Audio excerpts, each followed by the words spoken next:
This week on Jerusalem Dateline, Scott Ross takes to the streets of Jerusalem to find out how both Jews and Arabs feel about the future of the city. Plus, experts warn the Aqsa Mosque on the Temple Mount is a flashpoint for Islamic fury. And the celebration of Hanukkah, a story of deliverance and light.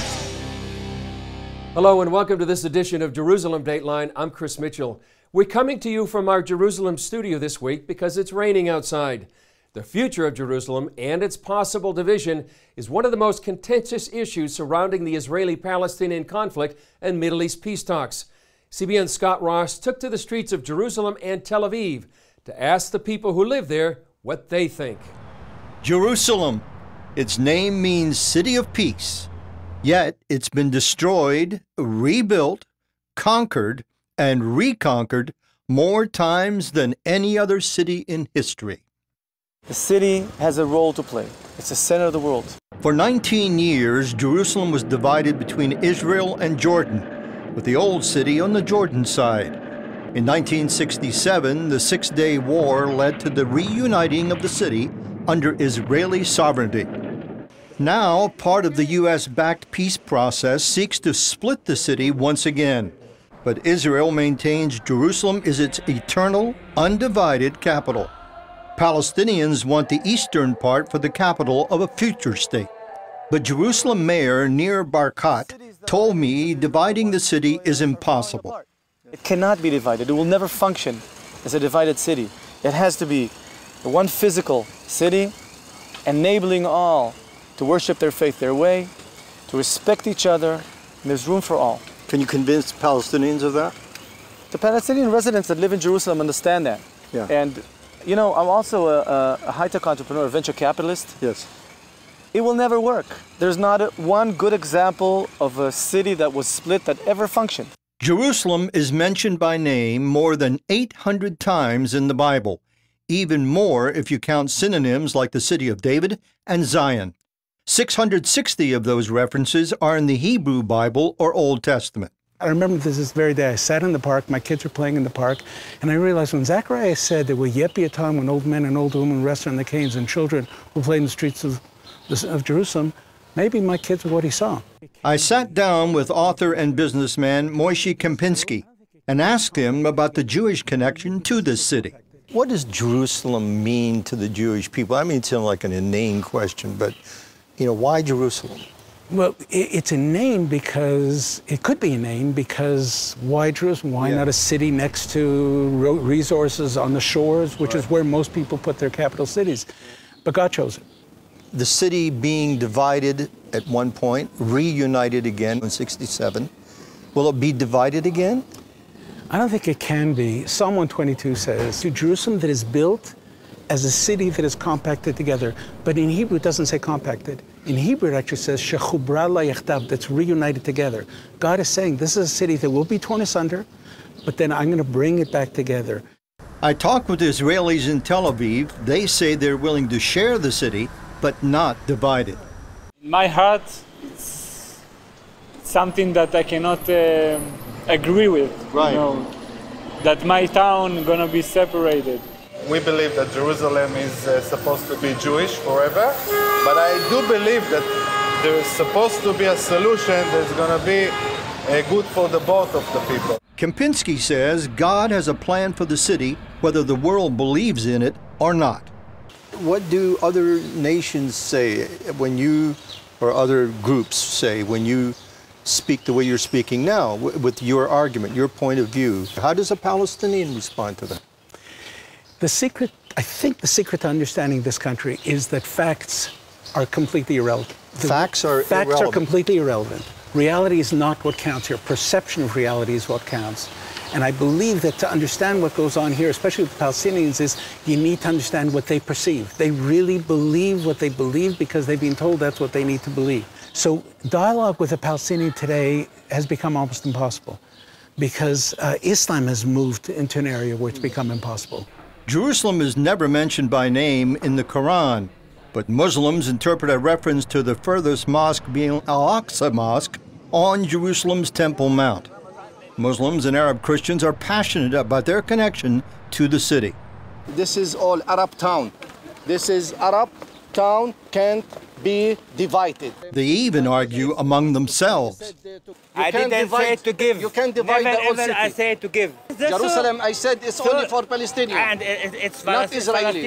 Israel outside the occupied territory. Where is Zion Gate? What you are going to do with the So Wailing here's the Wall? issue right in The front of Wailing your Wall, eyes. they could have the Wailing Wall and the Armenian Quarter. As one of the most contested places on earth, the Bible says Jerusalem will be a stumbling block to the entire world.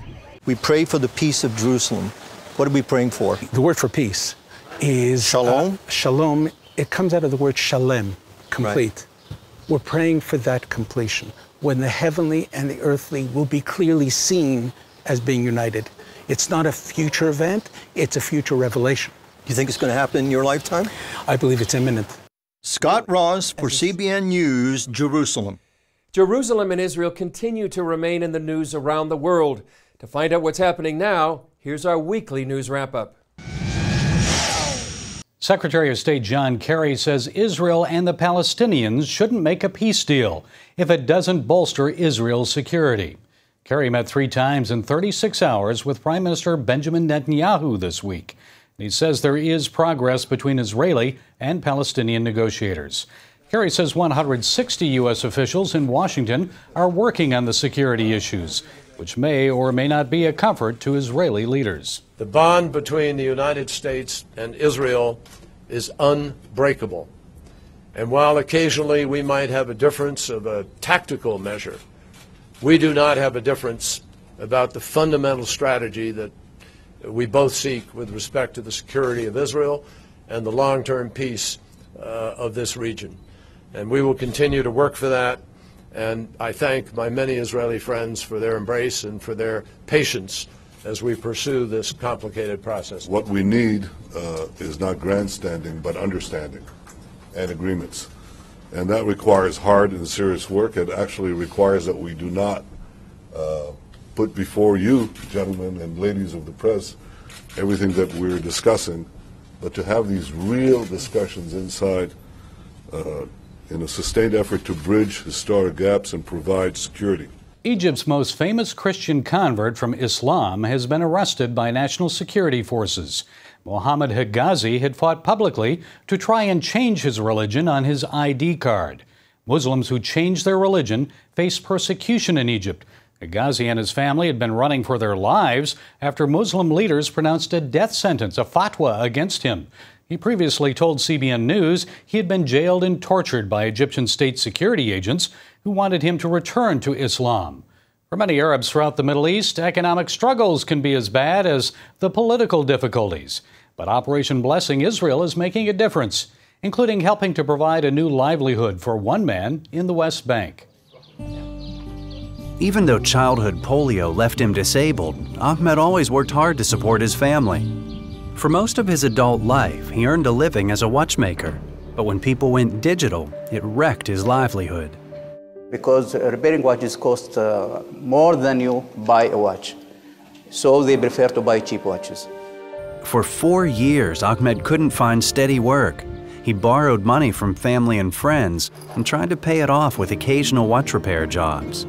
I used to sit in the house thinking about the future of my family, you know.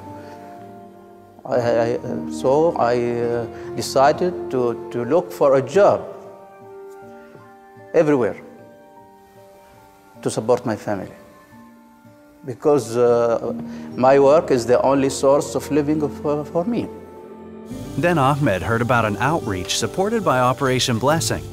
Here at this workshop, people with disabilities make beautiful works of art with mosaic tiles. They give me an opportunity. I start working here. It's very, very good for me. I like this job. Operation Blessing helped start this program, providing everything they needed to set up shop, from tables and chairs to grinders and supplies. Now we're helping them market some of their products. A church in Scotland commissioned one major piece, while a traditional portrait of St. Nicholas is on its way to a church in Nazareth. When you see the people around you appreciate your work, you really feel very, very, very good. The profits from their sales are shared by the men who do the work. I'm very happy when I make something and we sell it to outside or to the people to see the product of your work. Because of the help of Operation Blessing, Ahmed can once again take care of his wife and children. The work opportunities is good. Coming up, a look at the controversy over the future of the Aqsa Mosque and Jerusalem's Temple Mount. Hi, my name is Breda. I'm just your typical 9-year-old. I love singing, dancing, reading, discovering the simple truth. My grandpa says you're never too young or old to learn the value of a dollar. He taught me the true value of this paper dollar. You see this little gold coin? It says $1 on it. But guess what? That was a long time ago. Today, this gold dollar is worth over 100 paper dollars. This paper dollar is now only worth 1 penny compared to America's former money, the gold dollar. My grandpa says the only money worth saving today is real money, gold or silver coins. He's pretty smart. How our paper dollars lost their value, he says. It's all explained in a new book, The Great Debasement. It's easy and fun to read. If you call the number on the screen, I will send you a copy totally free. Next time, I will explain the simple truth about money.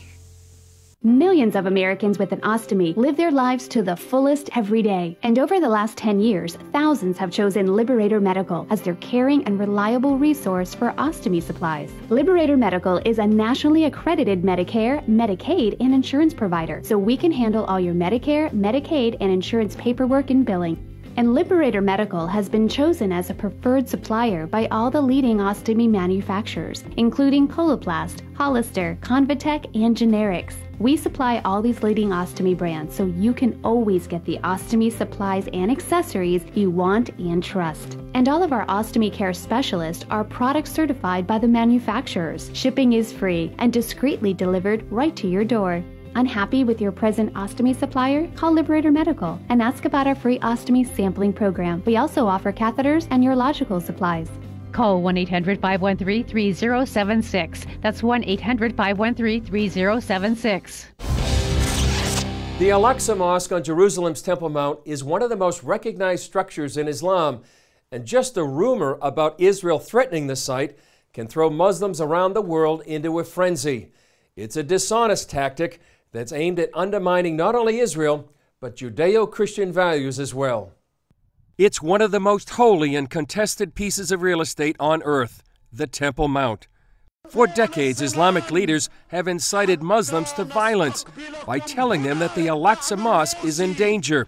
First, they claim that the Israelis were undermining its foundations to make it collapse. Now they also say it's a threat even for Jews to pray on the sacred plateau. Extreme movements believe that Israel is planning to build the third temple and to destroy their holy shrine. Known in Arabic as the Haram al-Sharif, or Noble Sanctuary, it's the place where 2 consecutive Jewish temples once stood. The second was destroyed in 70 AD by the Romans. Now, Muslim mosques occupy the site. The Golden Dome of the Rock to my right is the most identifiable Muslim shrine on the Temple Mount. But it's the gray-domed Al-Aqsa Mosque to my left that Muslims consider the third holiest site in Islam. They believe that Muhammad took a famous night ride from Mecca to Al-Aqsa on his winged horse, Al-Barak. Al-Aqsa was first built in 705 AD. In Muslim theology, the site precedes the Jews and goes back to creation. You know, Adam, when he descended from the heaven, he came here and he was pray here. No different between Sulaiman and King David and all the prophets. It's all the same. They've all been in Al-Aqsa Mosque. Today, the entire plateau is referred to as Al-Aqsa. Nadav Shragai wrote the Al-Aqsa is in danger libel, The History of a Lie. He says when Muslim leaders want to unite the masses, they claim it's in danger. The match that ignites the people and brings them to the streets and causes violence is this libel. Al-Aqsa is in danger, and this is baseless. Archaeologist Dr. Gabriel Barkai says there have been excavations near the Temple Mount, but never under it. One of the cornerstones of Western civilization was never touched by the spade of the archaeologists. Barkai says it was Muslims, not Jews, who began digging in an attempt to rewrite history. Since the 90s, there were many destructive diggings going on in the Temple Mount, which were not for archaeological purposes, but the contrary, for destroying archaeological data. Around 2000, the Islamic religious authorities dug up thousands of years of history with bulldozers from under the Temple Mount to make room for a giant mosque. Barkai headed an operation to save artifacts from the discarded material. Years later, archaeologists and volunteers still sift through the debris.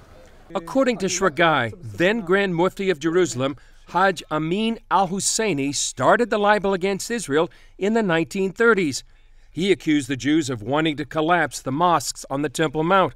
That led to Muslim rioting and murder of the Jews, just the first of many incidents. Islamic expert Dr. Yitzhak Reiter says the tactic hasn't lost its potency. They really believe in what they think. The Al-Aqsa is in danger as long as Israel is controlling the eastern part of East Jerusalem. In 1969, the Muslim world blamed Israel for the arson attack on the Aqsa Mosque by a visiting Australian Christian. That lie continues today. More trouble in 1996. The worst Israeli-Palestinian violence in 30 years broke out when Israel opened an exit for visitors to the Western Wall tunnels half a mile from Al-Aqsa. And in 2004, rain, snow, and a minor earthquake toppled the entrance ramp to the Temple Mount. That provoked an international Islamic uproar when Israel tried to rebuild it. We asked Muslims in Jerusalem what they think. It's in danger. To destroy him, to took the place, it's in danger. They are digging underneath it and digging and digging, and they don't find anything. God will save it. Recently, Israel arrested a key Islamic figure for incitement. He told his followers Israel planned to break into the Temple Mount, and they should use their bodies to prevent Jews from going up there. Experts say it's important the West takes notice now, because millions of Muslims believe the lie is true. They say if it brought violence in the past, it will do so in the future. Coming up, just days ago, 6 world powers struck a deal with Iran over its nuclear program. Julie Stahl asks Israelis what they think. Attention sleep apnea patients. Are you tired of the expense and hassle of getting your CPAP and BiPAP supplies? Are you fed up with dealing with ill-fitting, leaking, or worn-out masks and straps? Are you worried about the effects that unsanitary tubes, cushions, and filters have on your health? If you said yes to any of these questions, Allied Medical Supply Network has the solution to your problems. You could qualify to have your supplies regularly delivered right to your door at little or no cost to you. That's right, no more inconvenience, no worn-out masks and straps, no more unsanitary equipment, just restful sleep. Call Allied Medical Supply Network today to determine if you may qualify to receive your fresh, brand-name supplies at little or no cost. Don't delay. Call us now to see if you are eligible to save money on regular delivery of your CPAP and BiPAP supplies. Call 1-800-815-9947. That's 1-800-815-9947. Or go to cpapsupplyhelpline.com. Announcing an important breakthrough in healthcare that can benefit everyone. If you or anyone you love needs affordable health insurance, regardless of a pre-existing medical condition, call Quick Insurance 123 today and get the immediate relief you deserve. Quick Insurance 123 was created to provide affordable health insurance to all uninsured Americans, with or without pre-existing conditions. This is not a discount card. This is a real insurance program that lets you choose from many affordable health plans, with access to doctors, hospitals, emergency services, and more. So call the number on your screen now and get the health coverage you need, just for calling. As a special bonus, we'll send you a free prescription savings card that could save you up to 85% on your prescriptions. That's right, you could save up to 85% on your prescriptions just for calling. Call Quick Insurance 123 to find out how you can get affordable health insurance and receive your free prescription savings card just for calling. Don't wait. Getting a free quote is as easy as 1, 2, 3. Call today.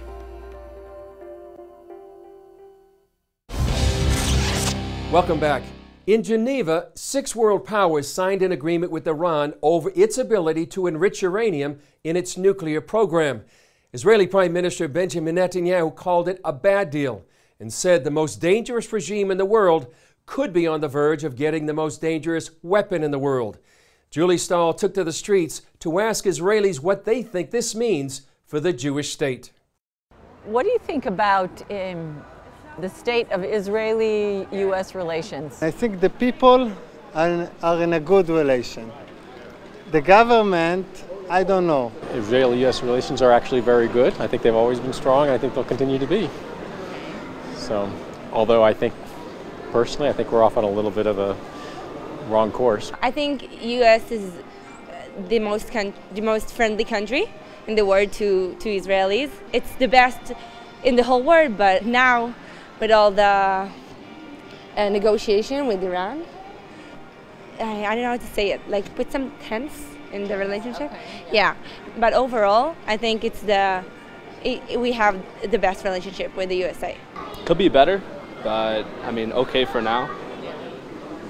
Definitely, I don't know if, I'm personally with Israel on this one, I don't know if Obama's really seeing through what's really happening with Iran. I think the Obama administration doesn't recognize what a threat Iran is, so I think that's a big problem. And Israel's a small country and needs America as an ally, so I think that's probably, I think that's stretching the relationship tremendously. So we feel kind of vulnerable here having Obama as the president right now. Do you think that Bibi has been right by speaking out the way he has? Yes, absolutely. I think Israel's right to. I think Israel's always pandering to public opinion. I think Netanyahu is being very aggressive about Israel's right to exist as a nation and sovereignty. I don't think any other nation's under the same kind of pressure Israel has to constantly justify its existence. So Netanyahu's just doing what's best for his people. I think anybody running a country should be doing what he's doing. The Jewish community in America, when they came to FDR, when the Nazis were slaughtering us, they did it in silence. It's absolutely critical that we speak out on this issue. If you could talk to Obama face to face, what would you tell him? I don't know if he truly has like a real handle on, I mean, that basic, there's that hate that's been there since the beginning of this country of Israel. I'm not saying all Arabs hate the Jews, but you know, there's definitely been that hate for a long time. There was a poll about Israelis. It said about 50% of Israelis, almost 50% of Israelis think that Israel needs to look for a new best friend. Do you think so? No. No? Okay. Next election will probably take care of that. No. No. They can find more friends, but like America, they will never have like this. Well, people understand that Israel and the U.S. can go together. Just Iran stuck between them. Do you think America is still Israel's best friend? The best friend for the Israelis and the Jewish is my God. As we said, God is the best friend for us. Do you think God is watching over the Jewish people? Of course, come on. God, of course, is watching all the Jewish people. Up next, we take an up-close and personal look at the Festival of Lights, Hanukkah. Do you have an idea for an invention or a new product? Brian and Alice Jagosh, the inventors of the halftime drill driver, did.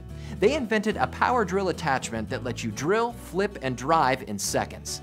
Brian and Alice licensed their invention to the company that brought you the Snuggie, and it's now selling in major retailers nationwide. Look for the Invent Help Caveman on the package. If you have an invention that you would like to try to patent and submit to companies for possible review and want free information on how InventHelp may be able to assist you, call now. InventHelp is America's largest inventor service company with sales offices in more than 60 cities nationwide. Call InventHelp today for free information. Our clients made a financial gain with their invention, but this is just their individual result. Brian and Alice's experience is not typical, as only a very small number of inventions are licensed or sold in stores. For your free inventors information, call 1-800-559-8567. That's 1-800-559-8567. If you had a choice between going bald and a full head of hair, which would you choose? Advances in medical science have resulted in the world's first and only permanent solution to hair loss. Yes! You wash it, you cut it. It's your own real Naturally growing hair. When it comes to hair restoration, no one in the world has more experience than Bosley. The results look completely natural and are affordable on nearly any budget. But the entire process can't be explained in 60 brief seconds. So to find out more about this clinically proven and permanent solution to hair loss, call now to receive your free no-obligation information kit. It'll answer all of your questions about hair loss and hair restoration. Plus, we'll also send you this $250 gift certificate just for calling. Every day you wait, you're losing more hair. So don't put it off any longer. You owe it to yourself to find out the facts. Choose hair. Choose Bosley. Call 800-868-9957. That's 800-868-9957. Welcome back. For 8 days, Jewish people around the world celebrate Hanukkah, a holiday marking a great victory 2,000 years ago. We visited Jerusalem's Old City to meet one family and take a look at the festive lights. Thousands of Israelis come to Jerusalem's Old City at Hanukkah to celebrate and see the lights. All over the world, Jews say special prayers, thanking God for miracles past and present, and light a special candelabra or menorah called a Hanukkah for 8 days. This is a holiday about spirituality. This is a holiday about values. This is a holiday about connecting to God. So many Israelis come here, everybody's attracted to the light. Also known as the Feast of Dedication, Hanukkah is not mentioned in the Old Testament, but it is in the New Testament. Now it was the Feast of Dedication in Jerusalem, and it was winter, and Jesus walked in the temple in Solomon's porch. CBN News joined Rebecca Spiro and her family for the Jewish celebration. It's a holiday that celebrates religious freedom and our victory against oppression and our ability to rededicate the temple. And her children? The presents and the parties and the lots club. We have groups coming all the time, and we go on trips, and it's fun, and it's just fun. In the 2nd century BC, the Jewish people in Judea revolted against the Syrian Greek conquerors. The Seleucids tried to impose their culture, forcing the Jews to eat pork and forbidding Sabbath observance, Torah reading, and circumcision. Worse still, the Seleucids defiled the Jewish temple in Jerusalem and dedicated it to the Greek god Zeus. Led by a priestly family known as the Maccabees, the Jewish people retook Jerusalem and rededicated the temple. But when they wanted to light the menorah, there was only a tiny bit of sacred olive oil left. We celebrate the 8 days that the menorah burned, which is a miracle. It was beyond nature, and also the military victory. Eating fried foods like potato pancakes and jelly donuts is another Hanukkah tradition. Spiro's family and neighbors also have their own personal tradition to build unity between secular and religious Israelis. Every single year we bring out a table of drinks, and thousands of people come to the Old City for Hanukkah to look around and see the menorahs and light, and then we give out hot drinks to all the people that come. Spiro says there's a message in the holiday for today. The world's coming up against Israel. The wolves are circling the sheep. This is nothing new. And the message of Hanukkah is that no matter what happens, our candles burn bright. And civilizations have come and gone, but the Jewish people are still here. It is true that throughout the millennia, God has preserved His chosen people. Well, that's it for this edition. I'm Chris Mitchell. We'll see you next time on Jerusalem Dateline.